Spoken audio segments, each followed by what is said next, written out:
সবাইকে, আমি রিমি। আমার একটা নতুন ভিডিও আপনাদের অনেক ওয়েলকাম। তো এই ভিডিওটা হলো যেদিন আমার ছোটো দিদির কাজ ছিল সেদিনকে, মানে খাওয়া দাওয়া ছিল সেদিনকেই গিয়েছিলাম। তো সকালে উঠেই আগে বাড়ি যা কাজ ছিল, মা যেহেতু ছিল না, তো বাড়ি যে টুকটাক কাজ সেগুলো সব কমপ্লিট করে স্নান করে একটু জাস্ট রেডি হয়ে এক জায়গায় বেরিয়েছিলাম। একটু দরকার ছিল, আমি দাদা বাবা তিনজনেই গেছিলাম। তো একটু দরকার ছিল, কাজটা মিটিয়ে বাড়ি আসতে প্রায় 1:10-15 বেজে গেছে। তারপরে এসে একটু ফ্রেশ হয়ে চুলটা বেঁধে নিয়েছি, কারণ প্রচণ্ড গরম, চুল ছেড়ে যাওয়ার কোনো উপায় নেই।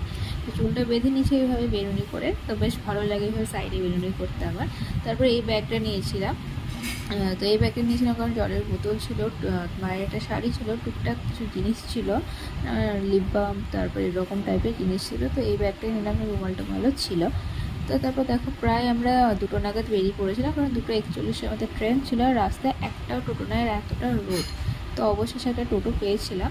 তো টোটো করে কাশিমবাজার স্টেশন চলে এসেছি, এসেই টিকিট কিনে নিয়েছি। তারপর এখানে সিঁড়িতে নামছিলাম, আর এসেই না নুনঝুরি কিনে নিয়েছিলাম। আর এই নুনঝুরিগুলো খেতে আমার খুবই ভালো লাগে, প্রচণ্ড। দুটো নিয়েছিলাম, একটা যাওয়ার সময় খেয়েছি, আর যাওয়ার সময় আমি জানলা ধারে সিট পেয়েছিলাম।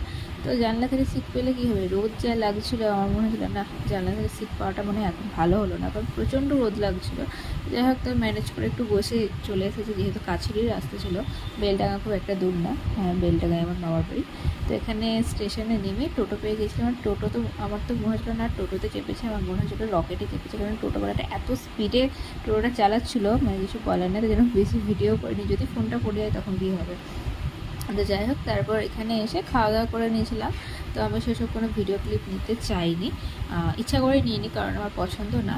তো যাই হোক, তারপর এসে খাওয়া দাওয়া করে এখানে রেস্ট নিচ্ছিলাম। তারপর আমাদের ট্রেন আছে, আসার ট্রেন প্রায় 6:53 নাগাদ ট্রেন ছিল।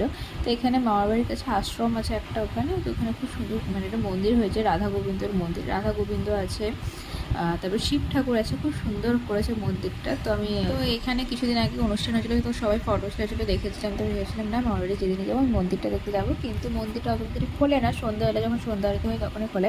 যেহেতু আমি সন্ধ্যাবেলায় চলে যাবো, তার জন্য মামি চাবিটা চেয়ে নিয়ে এসে খুলে আমাকে দেখালো। সবাই দেখতে গেছিলাম, দিদিরা এরা সবাই মিলে দেখতে গেছিলাম, দিদি, মা, মাসি, মামি সবাই।